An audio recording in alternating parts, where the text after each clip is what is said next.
60 Yeah. seconds. We talked to your audience, though. I went to Illuminati's What's for up, lunch. Shaq? That's pretty good. Did you get a deep dish pizza? Yeah, it's pretty heavy duty stuff. You know, I mean, if, on a week where you haven't had much sleep, it could make you sleepy, but I'm not yet. You know. You didn't go weak, right? You got like real. No, like you know. Okay, yeah. Good. You don't come to Chicago. You don't come to Chicago to go weak. Yeah. Okay.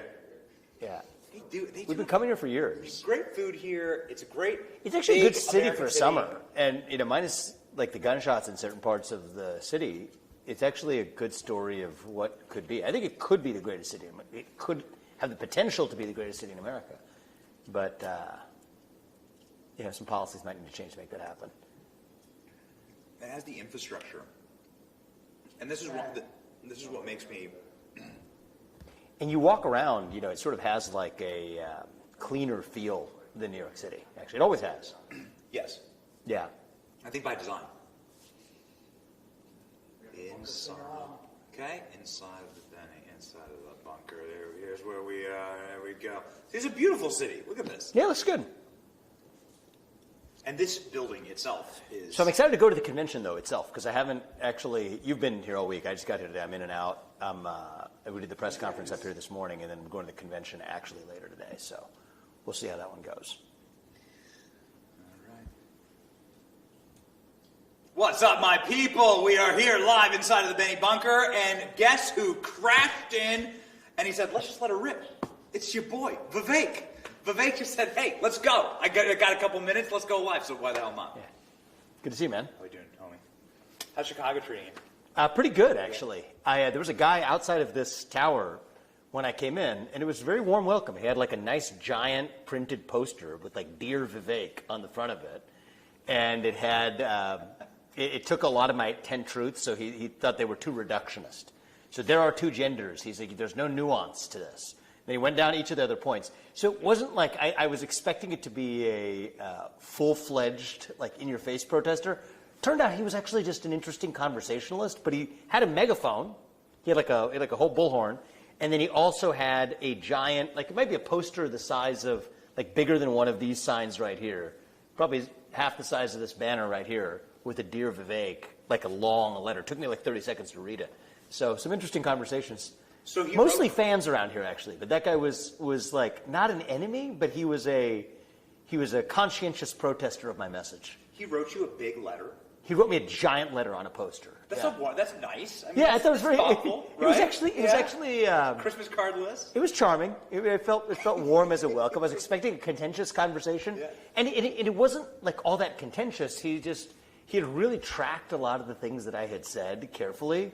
And he says, look, I just think you could approach this with greater nuance. I said, okay, let's have a nuanced conversation about climate change. That was one of his detailed ones. And so we had a nice little exchange about the impact of rising global surface temperatures on a nice sunny day in Chicago. I love that. Before you became this major phenomenon in 2024, you had a much more like smaller and humbler campaign. And the thing that you would regularly do is confront protesters. Like not in a mean way, in like this like very kind, like why don't you come into my event? I've seen you do this, pull this move like 15 different times. Come on into my event. Like everyone's welcome. It's great. On. It's actually it's so disarming. Well, it's a good way to go. So like 90% of the time it goes well. I've never seen anybody do it. Yeah. So we've had many people take us up on it, and it's gone well. Yesterday, I was in D.C. giving a speech about a bunch of other. It was a relatively technical issue on dismantling the administrative state. And then these guys come on stage. I don't know if you saw this. There's like 4 or 5 of them that come on stage. Right? Yeah, they start. Then they weren't in the mood for a conversation, right? They just start stomping. Like they literally just wanted to stomp.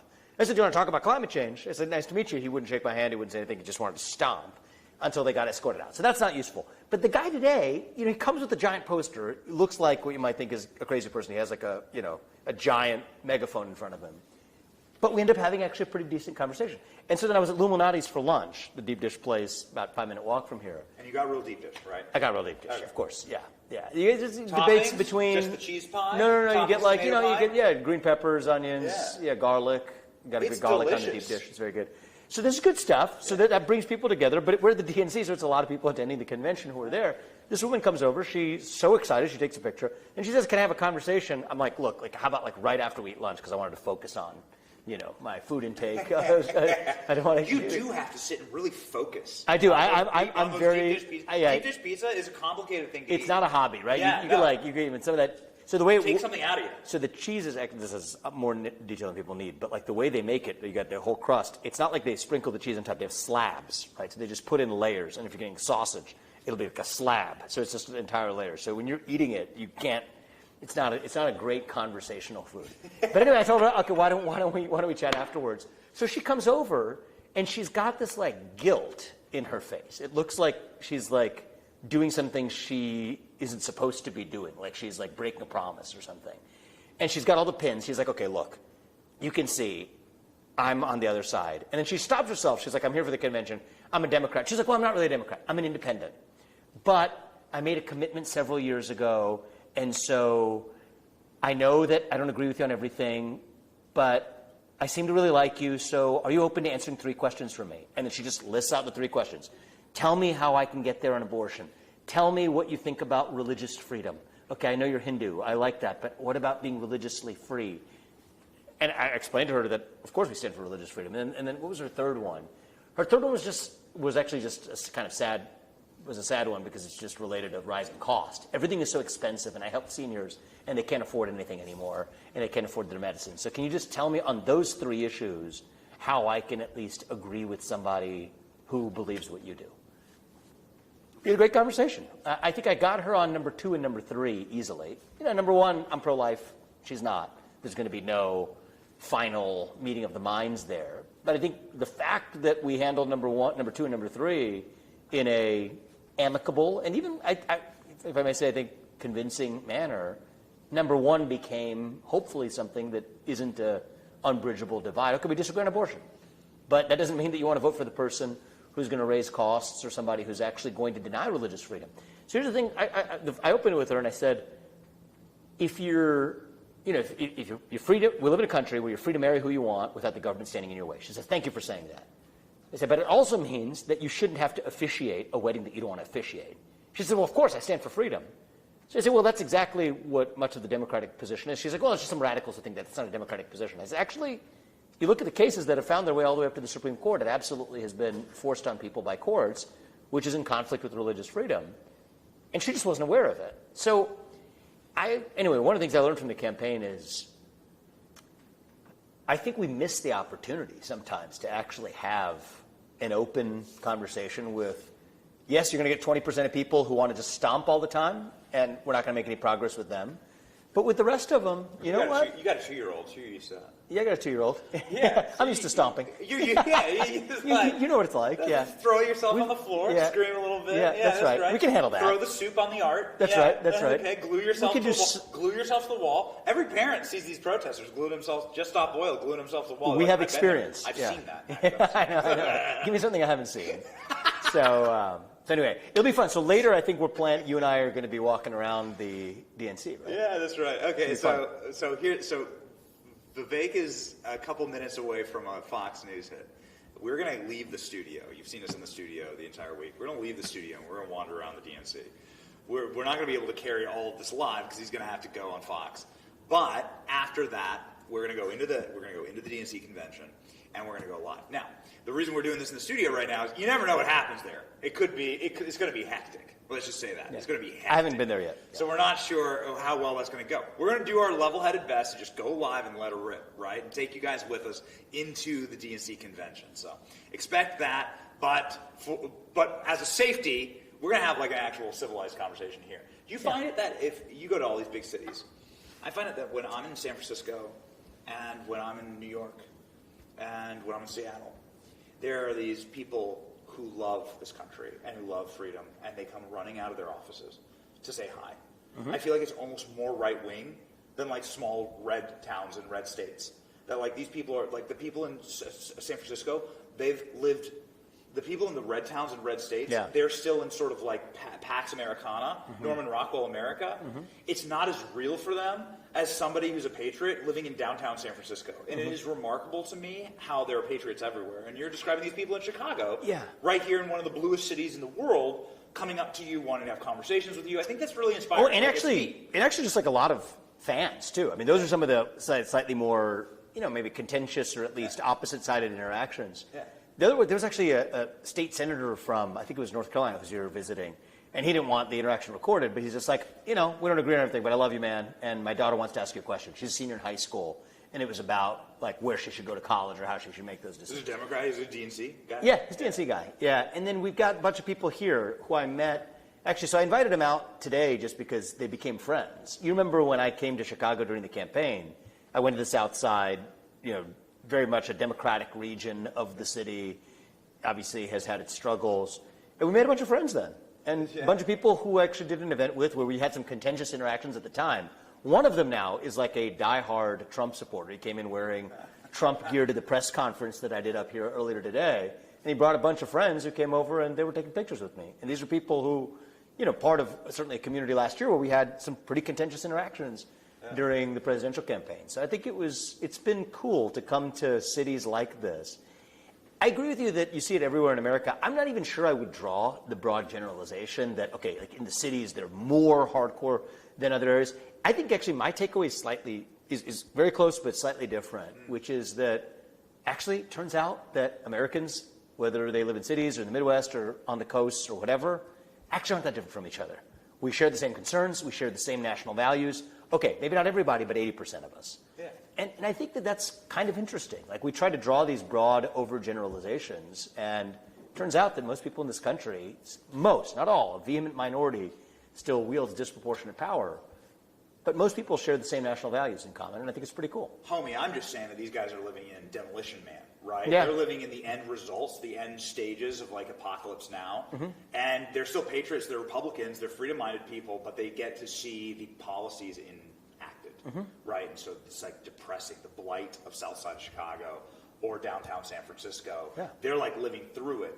And so when they come and they see someone like you, they're like, save me, right? Like save this city, save There's just like Seattle. an enthusiasm too. Seattle was wild because we were there when Chaz, do you remember that when they took over? Antifa took over like the city. Oh yeah, made their own zone, and the neighbors were like coming out of their homes like begging people with cameras to like do something, please help us, do something, like save us, right? From ourselves.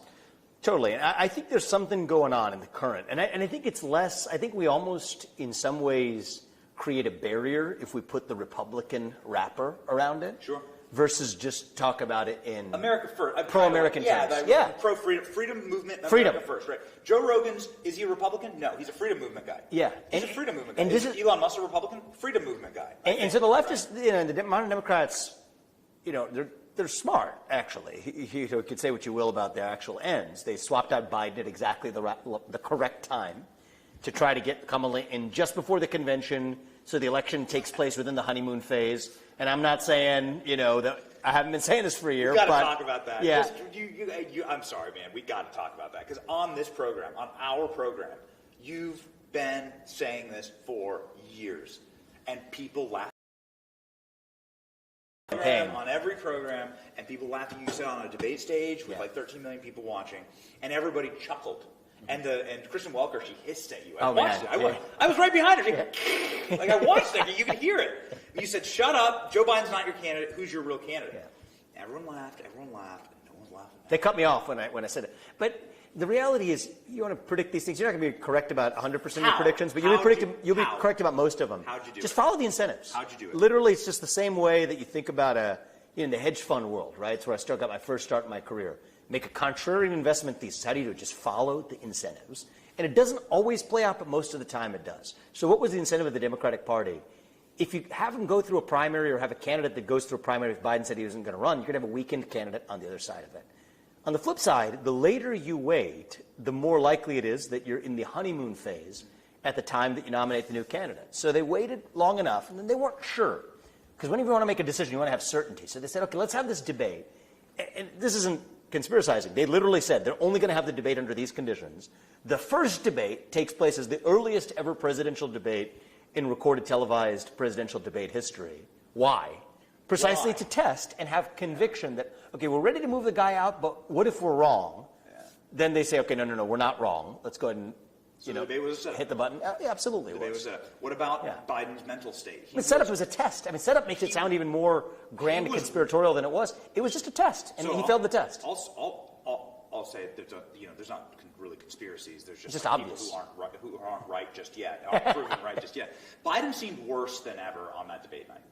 You do debates. You're a great debater. You got to bring your A game. It's a high intensity. It's a very high adrenaline, high intensity, high T environment to be a good to debate correctly. Joe Biden was worse than most days that I've ever seen him. And we cover everything on that. And he has some pretty bad days, Yeah, and so it makes me think that they set the dude up. It makes me think that they slipped maybe a little something. Well, melatonin, right? Well, all it would take is one melatonin, right? I think debate was at 9 p.m. Sundown syndrome. I think that Biden at his worst is you get the normal undulations. Donald Trump actually just demolished him, and I think demolished his self-confidence early on. But even this cycle here at the DNC, right? Look at the first night. He was supposed to speak. It was supposed to be his swan song. It's like they waited until every American goes to sleep and then trot him out. And by the way, what have they said? When he's past his bedtime, the further he is past his own bedtime, the less coherent he's going to be. And that's exactly what happened. So they wait for the entire country, including me, by the way, that night, to be long asleep, then trot him out. You see the clips the next day, and it's exactly why they said he did poorly in the debate. It was past his 4 p.m. bedtime. They said he's good from 10 a.m. to 4 p.m. Yeah. And so in some ways, I think that it's not some sort of smoke-filled room type conspiracy. It's just the machine operates according to its own best incentives. And it's exactly what you saw. So the truth is, we got to understand that's the way it's going to continue to be played now forward. I think there are going to be some more shoes yet to drop. But I think it's a risk for our side. So, I mean, in the hat you're in the hat you're wearing, in the seat you're in, it makes sense to continue to, be one step ahead of the curve and understand exactly what's going to happen, analyze the situation, lay it out. Is Kamala, is Joe Biden going to remain the president for the remainder of his term or not? Is that the next prediction? I think that's a. I mean, do you have a confidence? Do you have a confidence vector on that? What I will tell you is, I think. Because why wouldn't they? Charles was sitting in this chair like 12 hours ago, and he said no. He said no. They're going to let him play it out. And I say, they have a free shot on goal. They have a free shot on goal. Yeah. They have a free shot on goal to get their diverse intersectionality woman president, and they don't even have to wait for an election. Well, it would further. Why wouldn't they just take it? Would further advantage her in the election, right? So, do you think so? Well, I think there's always an incumbent advantage. The idea of people not having to make a leap to say that, okay, I can't quite see you as president, then they see you as president. You got the Oval Office to make addresses. They won't call them political speeches, but there'll be political speeches. And, I think Kamala Harris, you want that period, if you're a Democrat, to be probably as short as possible, because the chance of her screwing something up, people understand, is probably quite high. It's why they didn't give her a ton of responsibility while she was in office. She owns the record because she owned the border. But regardless, that's something that, if you just map out the incentives, you could say predict or not. What I like to do is just map out the incentives. Are there incentives on the side of making her look as presidential as possible and to extract every competitive advantage they have in the short time before the election? I think they are. And then she passes something, like every American gets a free basketball or something. Yeah, I mean, it's like an auction, auction for votes. Can you believe she did it? Yeah. It's amazing. It's like bidding for. I love my free basketball. I love it. Thank you, Kamala. It's like the Price is Right. Like whenever you talk about the child tax credit, no, I'm going to go up $1 higher, right? They'll do it. They'll give her some happy-ass thing, to say that some accomplishment, something. Yeah, and it's a good way to make yourself seem presidential, to actually show up in the Oval Office. So you have a confidence vector on this? You think? But this is the point I was going to make, Benny. Is I think it's reasonably likely it happens. But the point I was going to make is, whatever they pull on the other side, I think that our biggest trap now, with this short of a time left till the election, is that we get consumed by those shenanigans, so much so that we actually forget to just remind the voters of who we are and what we stand for. Yeah. And if we do that, irrespective of what trick they pull, Kamala for Biden, who knows whether it's going to be President Kamala or not, who knows, right? The same people who told you that it was not going to be nominee Biden or nominee Kamala, that Biden wasn't going to be swapped out, now are going to tell you with the same confidence they did 6 months ago that he's going to serve out his term. My point is, none of that matters. It doesn't have to matter if we don't make it matter. It doesn't have to matter if we actually focus on just communicating to the people of this country What do we actually stand for in the first year? Seal the border, end the rampant crime. Chicago, it's like, 14 murders a day. It's like 3 rapes per hour. It's insane statistics in this city. It's like every 18 seconds, you've got a car-related theft. I mean, it's like the numbers are off the charts here. DNC guy was robbed. Like the delegate was robbed at gunpoint. I mean, it's just a statistical. It's a statistical reality, right? Yeah. And if our message is we're going to seal the border, end violent crime in this country, restore the rule of law, the free vasectomy thing is interesting too, right? Because it actually almost proves the point that it's not about women's rights alone. It's actually about the agenda of ceasing family formation and having children, right? And so that almost becomes part of the agenda itself.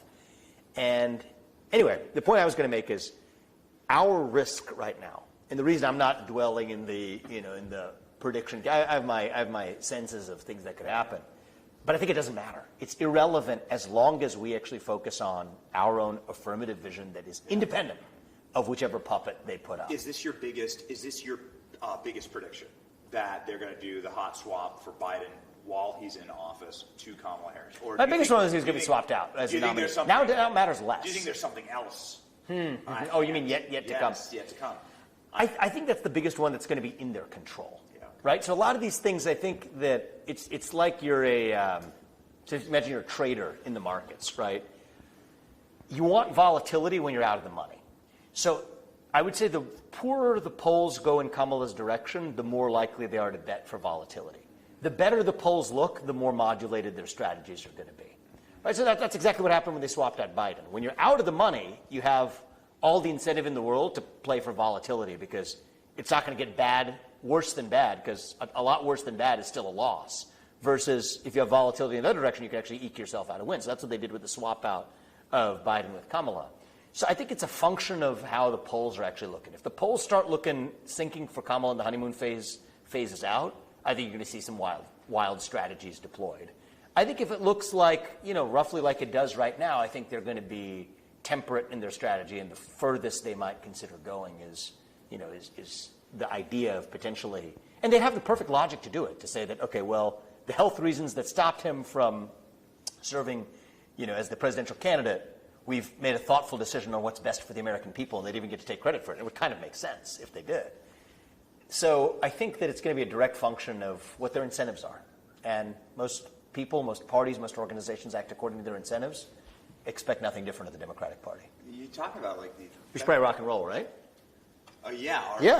What time is it? We got a little time. Okay, I got a couple minutes. I got one final one for you. This is something that was talked about this morning. Mike Waltz, a member of Congress who's on the task force, the Assassination task force. Yes. Okay. So he was here and he broke some big news about how many encrypted messaging devices the guy had from all these foreign countries. Yeah, New Zealand. Some of this was known, but it's really been confirmed now. Yeah, and they cremated the body, and it seems the timing's all... Timing's.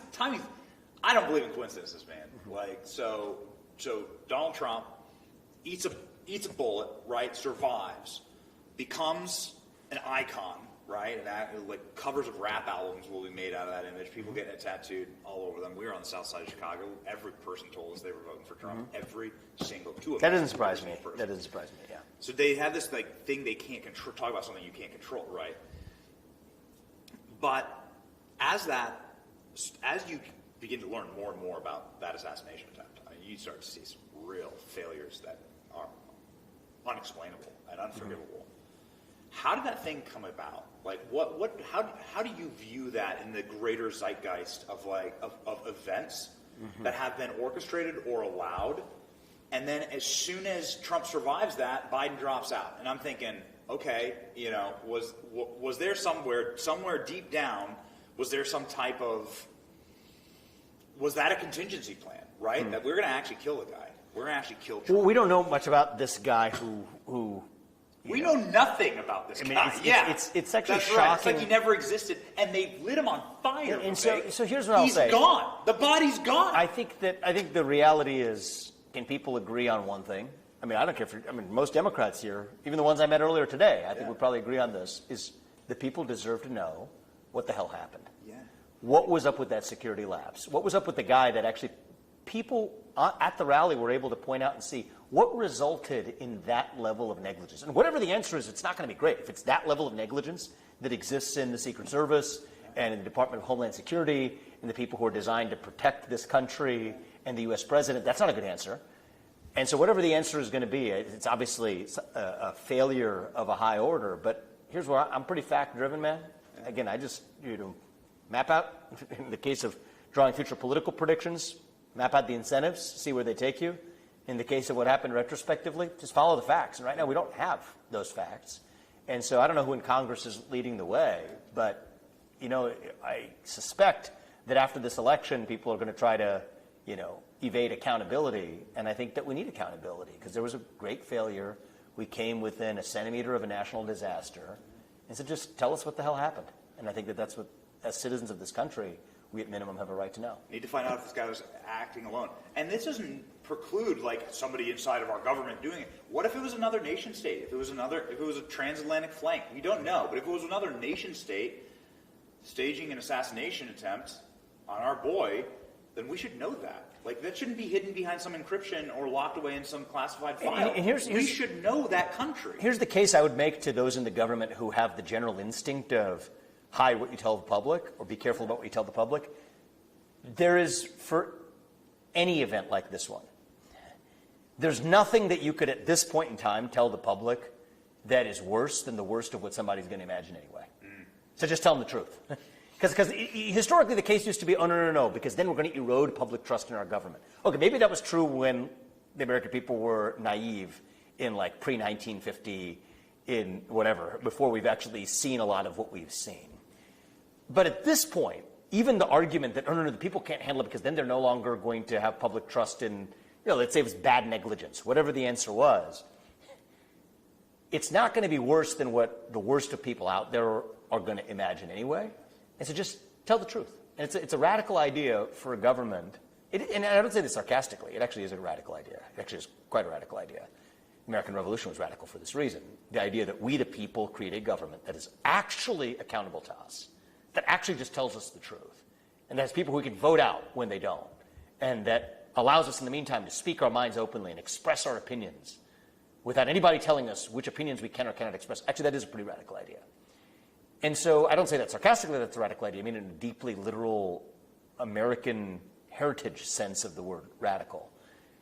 If you believe in that radical idea, then yes, why doesn't the government just get to the bottom of it, be open with the public, and whether you're on the left or the right, I think that's one thing we can all probably get behind. How are we on time? We should probably go. I should probably go to this next thing I have, and then let's reconnect. Fast. Yeah. What about him? Is he going to drop out? We'll see what happens tomorrow. But I think that he could be, think about a guy like him. I think it could, if he comes out and endorses Trump, I think that'll be great. I'd give him full credit for that. But I also think that he's a guy who, when you think about one of his passions was the wrongs that were committed during COVID, he could be an interesting guy to take a long, hard look at rectifying some of that. Because I know he has a passion for it. I don't agree with him on everything. I don't agree with him on a lot of things. But I respect that he had the courage to do things a little differently. And to challenge his own party to run independently. It's not easy to do. It takes guts. And so I've met the guy a couple times, and I've told him that. At least even if we don't agree on everything, I respect what he did. And so I hope he comes out and endorses Trump tomorrow, but that's his decision to make. We'll see. We'll see. All right. Fantastic. Okay, guys, we're going to be live at the